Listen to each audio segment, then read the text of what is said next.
What to do, real ones? Dance Game and here, and welcome back to another video. Please don't call my phone, don't call my leave me alone, leave me alone. No, I can't come home, I'm on the road. Yeah, you don't fuck with me the way you say you do, I know it. So yeah, today's video we gotta watch Mojo. My bad, I had to. But we're watching the top 10 craziest stories ever told on Joe Rogan Experience. So yeah, we watching some Joe Rogan. Yeah, I fuck with Joe Rogan and his like podcast because like he has some like crazy ass stories like what we gonna be watching now and conspiracy theory. I love it. Just the shit that he talks about is one of my favorite shit to talk about. So yeah, but before we start, I want to let you guys know something real quick. If you guys wondering why do I sound more like and like in the recent videos and stuff, I got new medicine and stuff for my sleep, and it's not for sleep, it's for more like to relax me because I had trouble going to sleep type of shit. But yeah, that's the reason why I sound like this. It's just new medicine and shit. I might get off, it might not. It depends. We're gonna see, but yeah, I just wanted to let you guys know. I don't want you guys to think I'm fucking going crazy or doing some shit. But yeah, but let's get right into the video and see what the top 10 craziest stories ever told on Joe Rogan Experience. Let's get it. And shout out to Watch Mojo for the video. And yep, it's gonna be linked in the bio. So if you want to watch more, Watch Mojo. Go in the bio. The link to be right there. But if you like what I do, press that subscribe button right there because you should be easily to find me and stuff. That notification button to let you know when I post. But if you want to like check out my stuff, right next to the subscribe button or right above the subscribe, right around that area, it'd be my channel. Go click on my channel, you can watch all my shit right there. But yeah, that's why I get right into it. Yeah, it was nuts.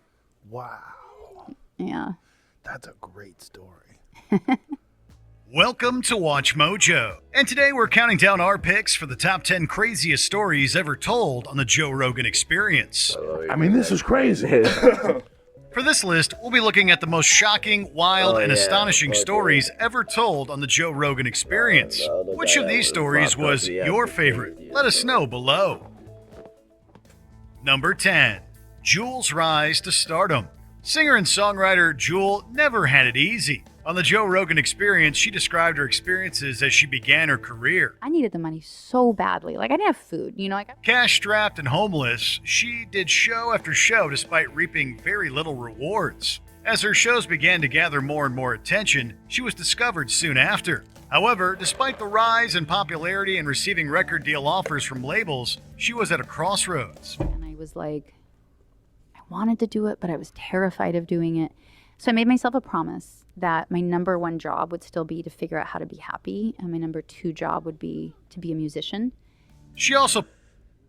That's actually a real good mindset.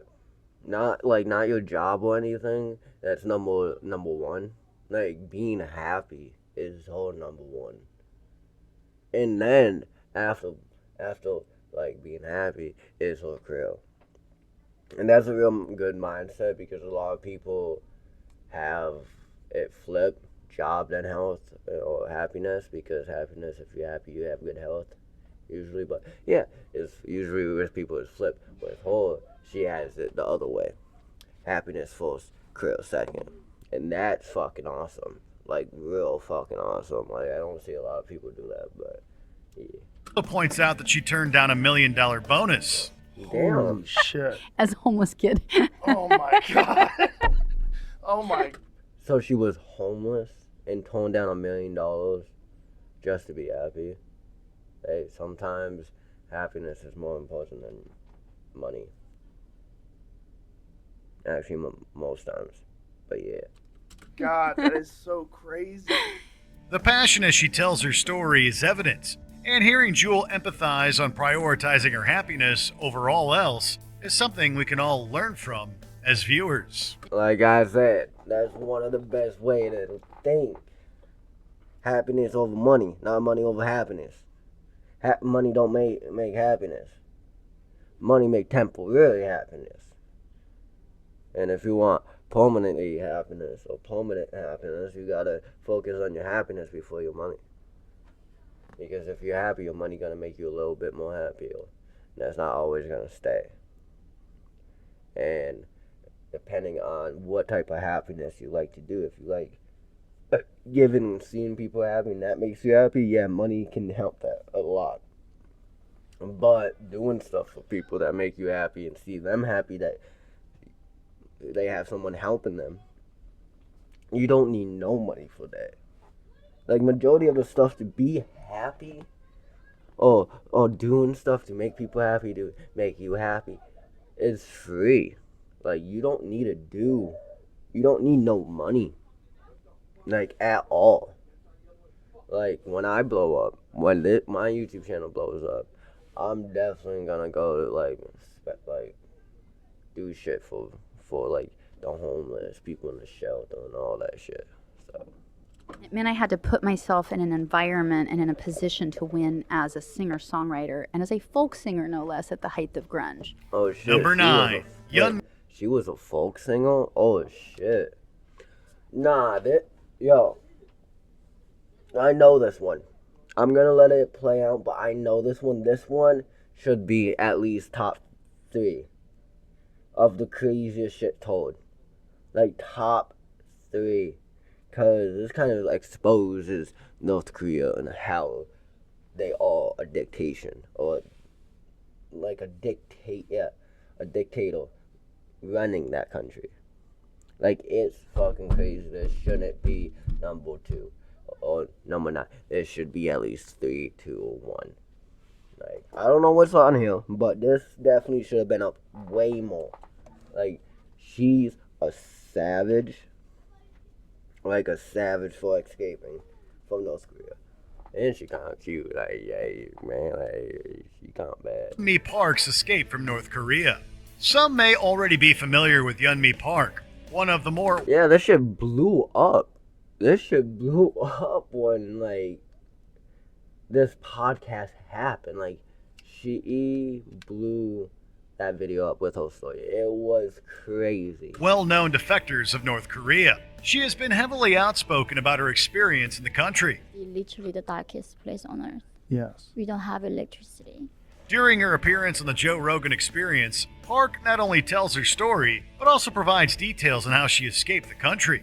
But the thing is, that's the tragic thing for North Korea, we cannot even say goodbye to our loved ones. So if we got Damn. caught on the journey, and if my father knew that we were escaping, he's gonna be punished so much.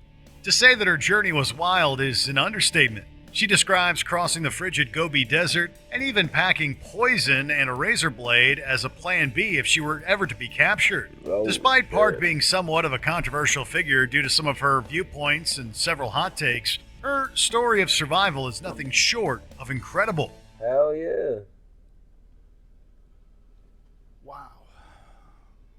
Number 8. Joey Joey Diaz Diaz. does stand-up in... Oh shit, my bad. But Joey Diaz has some crazy stories. Crazy stories. I don't know on par than the other chick. No, or well, I forgot what her name was.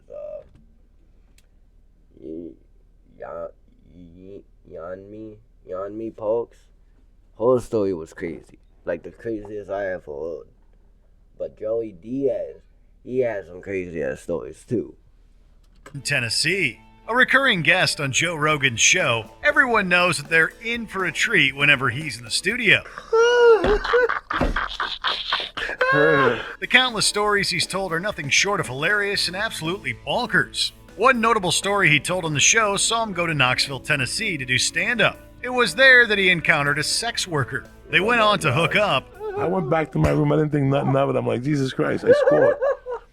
However, while performing his second show, he was confronted by the woman's husband. What only turned out to be more shocking was the fact that the man was angry not because Diaz got his wife, but because he didn't pay for her services.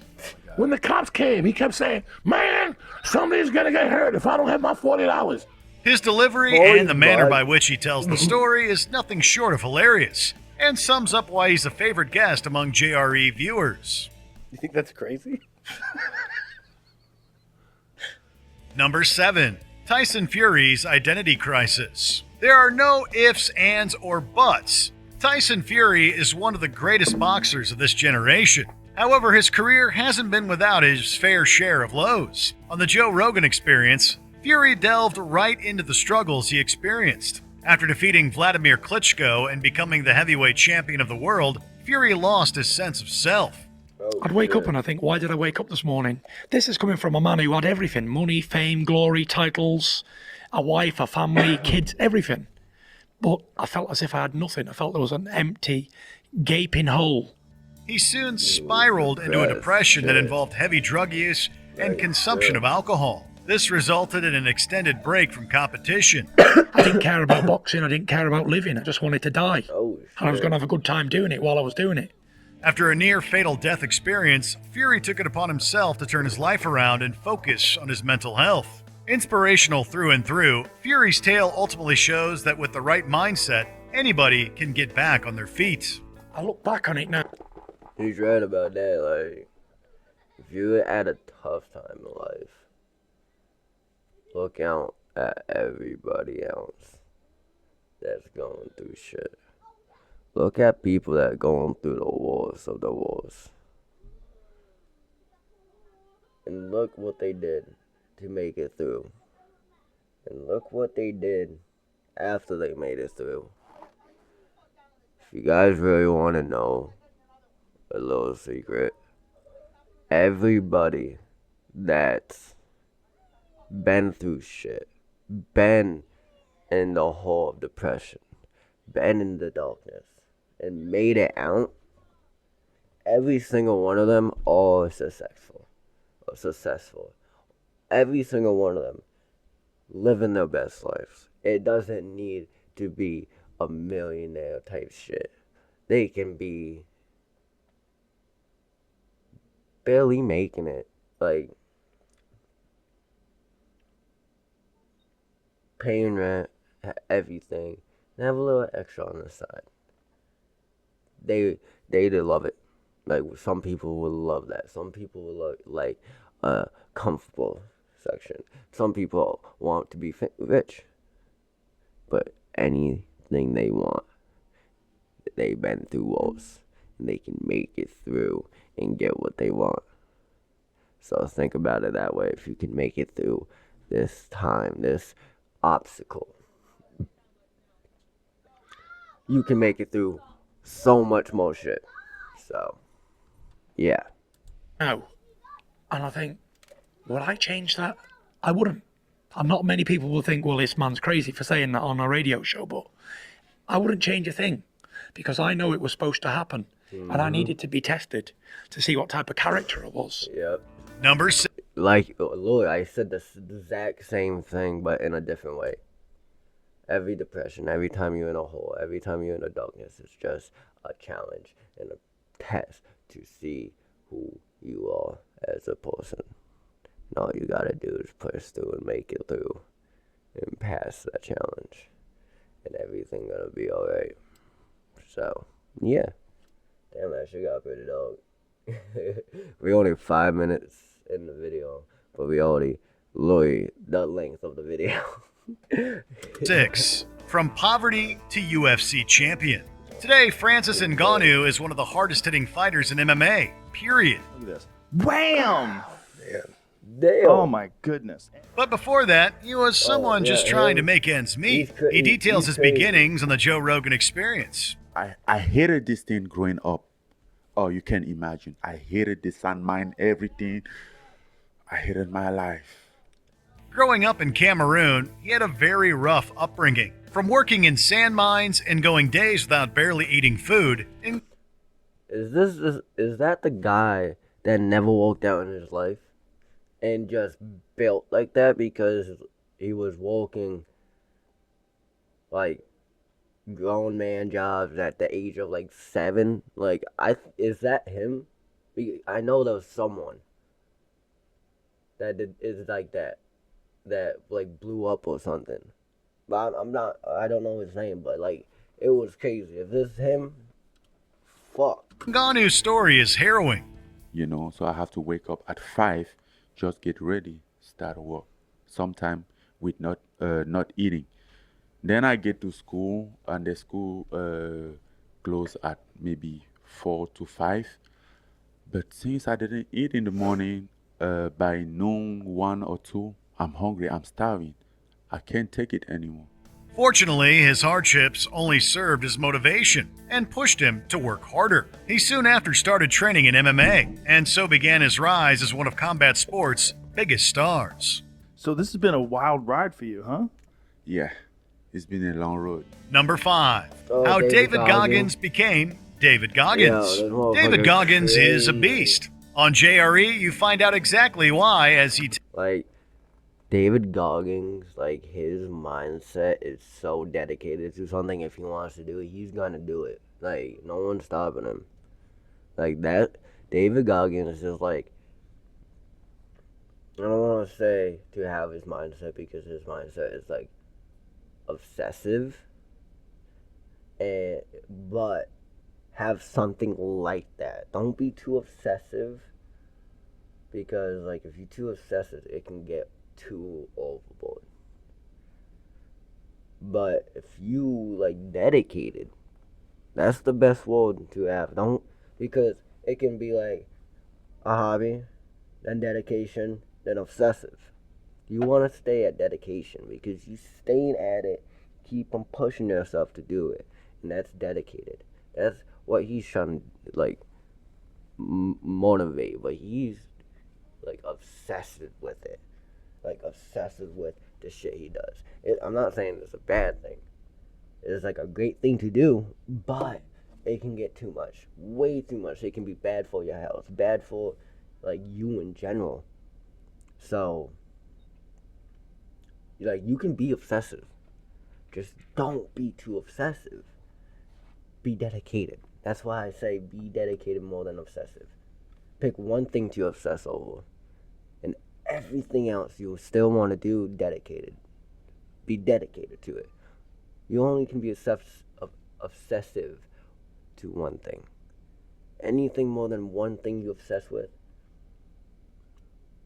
it's too much. It's just gonna be way too much. One thing obsess, everything else dedicate. That's I'm saying. That's my quote.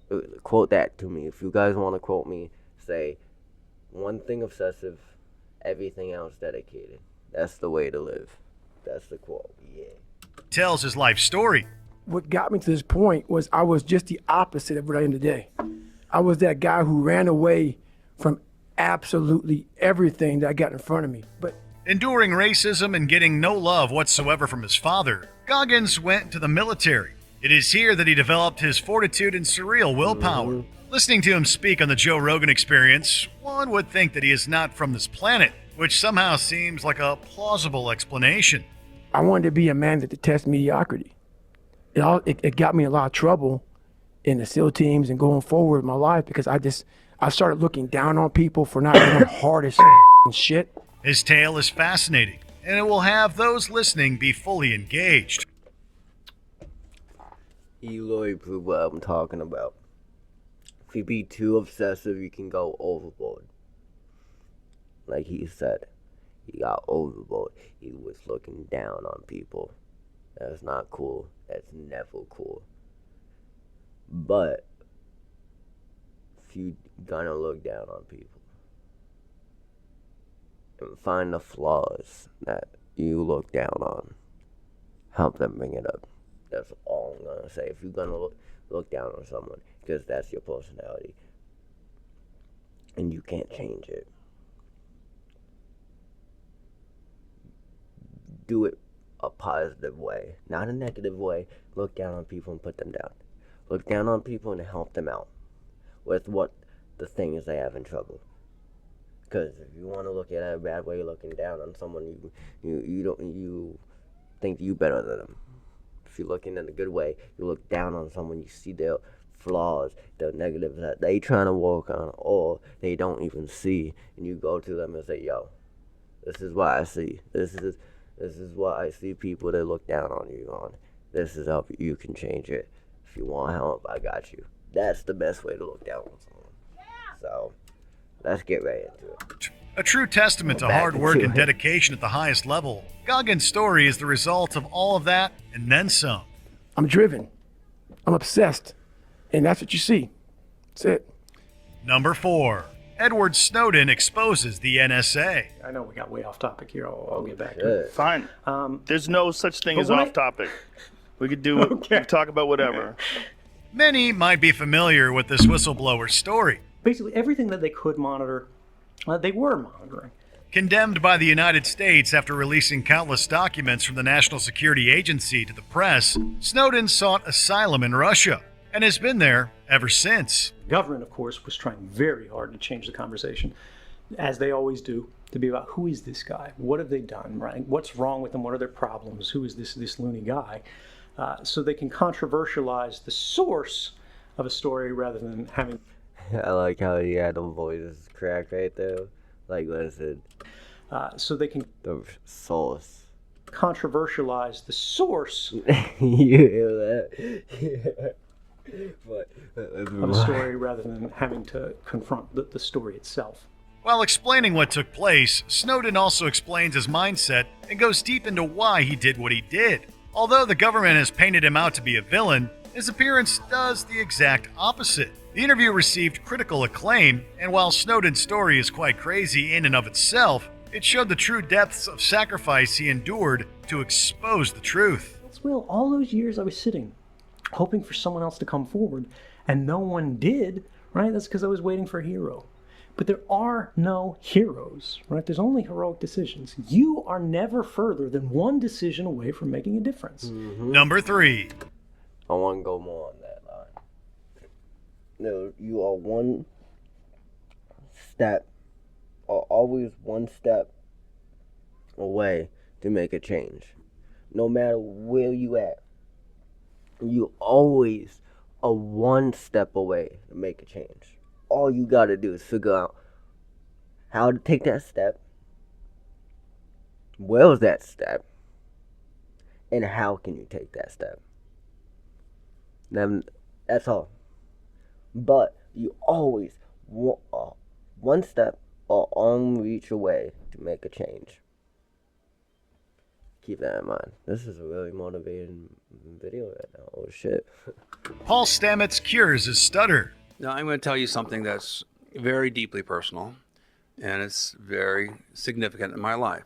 When Ohio-based mycologist Paul Stamets came on the show, everyone tuning in knew this would be a very unique episode, and it was. Delving deep into all things fungi, at one point Stamets describes one instance when he took a lot of mushrooms. So 8 to 16 grams? Is that what you're It talking was about? it was probably on the order of about 20 grams, you know? Oh, His shit. ensuing hallucination and where he finds himself while it's happening is nothing short of wild, and Rogen's reaction throughout the tale says it all. And then it dawned on me, wait a second, Stamets.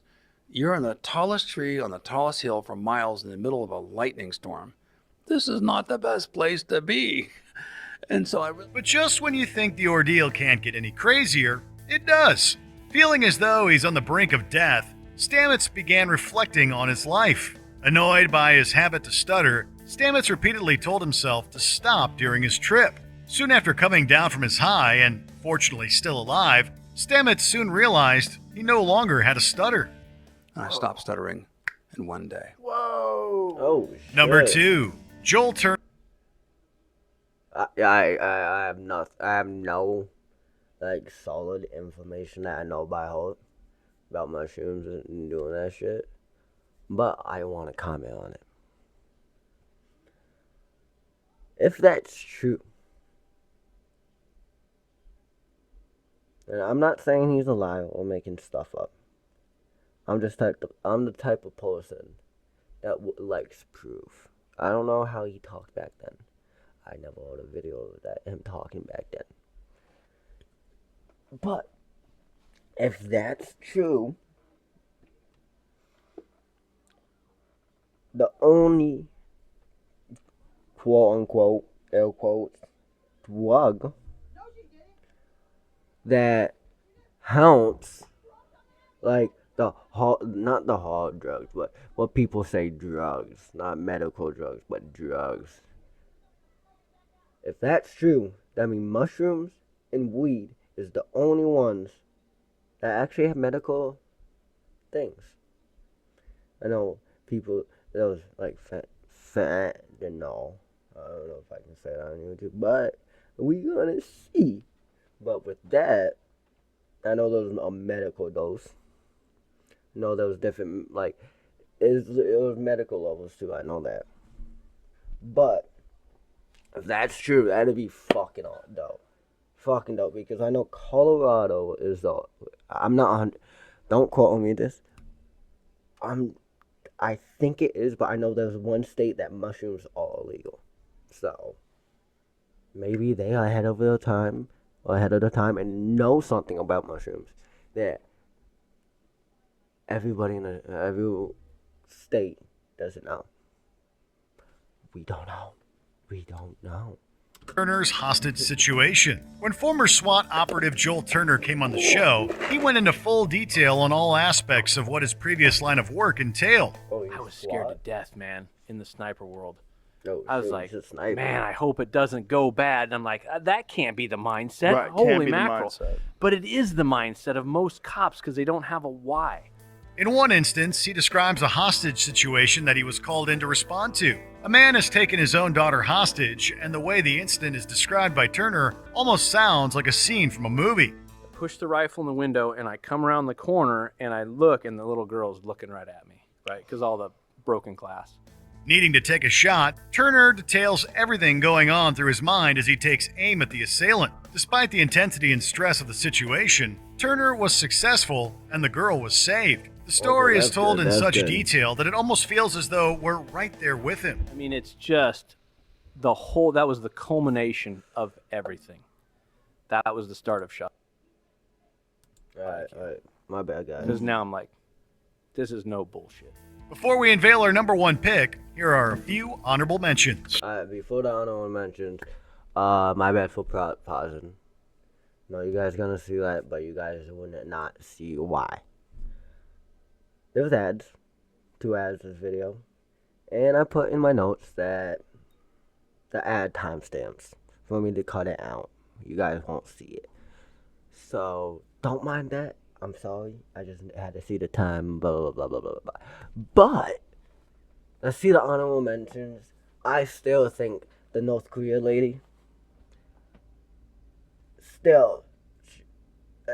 I think she should have been number 1. Because everything else, yes, everything else was fucking nuts. Fucking nuts. But, North Korea lady. Still should have been number 1. Still should have been number 1. I don't kill Mojo, Watch Mojo, whatever. I almost called you Mojo Jojo. But Watch Mojo, I'm sorry, but the North Korea lady definitely was number 1. Out of all of this. If you guys agree with me, hit that like. And if you don't, comment down below which one you think should be number 1. Or if it's not on here, which one you think should have been on. But let's watch some honorable mentions.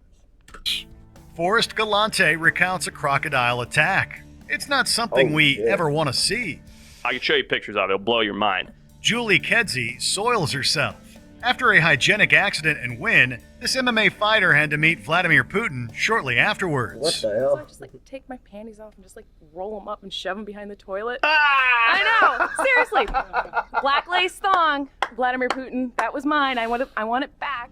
Michael Scott Moore's imprisonment. Captured by Somalian pirates, this journalist's story of survival is mind-boggling. You were kidnapped by Somali pirates, and you were held hostage for more than 2 years. Yo. What the was that like? And what does it feel like to be a free man now after all that? Are you kidding? It feels great. Steve-O's journey to sobriety. The Jackass star has come a Oh my long God, way. we all know that. It's just like we I'm all doing know this Steve-O. to be.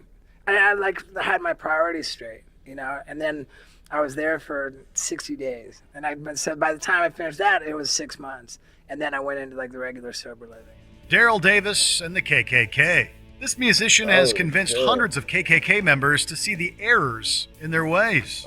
You've converted how many people? 200 KKK members? You've got them to drop their robes? Right, some directly, some indirectly, yes. How did that all happen? Guys, to be honest, I thought this motherfucker gonna be white. Convincing KKK members to drop their robes. And I'm like, okay, there's probably a white guy. And it crops up to this motherfucker. Yo, I have to give props to him, yo. Like, Brett. Damn, okay. Yo, that should have been on here too. Wow.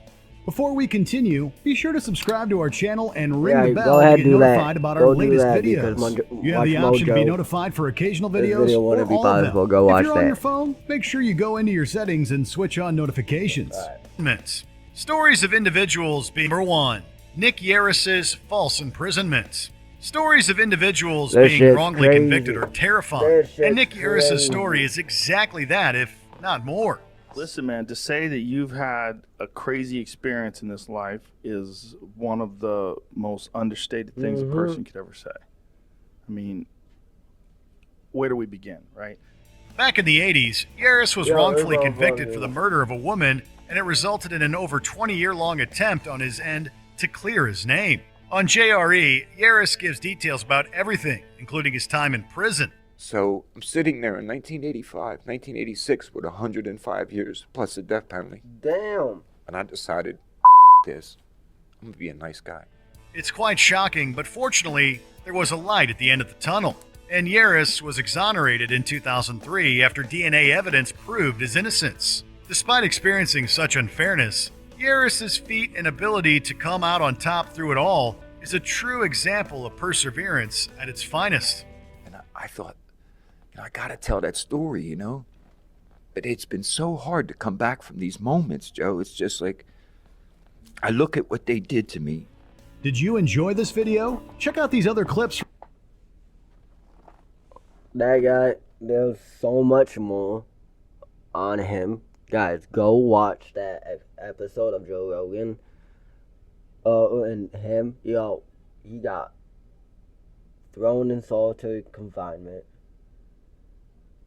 Like, yo, he got fucked over, yo. When I say he got fucked over, he got fucked over. Like, damn. Like, you need just go and watch him after, like, this at the end, so go and watch that video of that episode because he went through some shit. But if you guys like this video and if you guys like Joe Rogan, like, subscribe, and hit the notification button.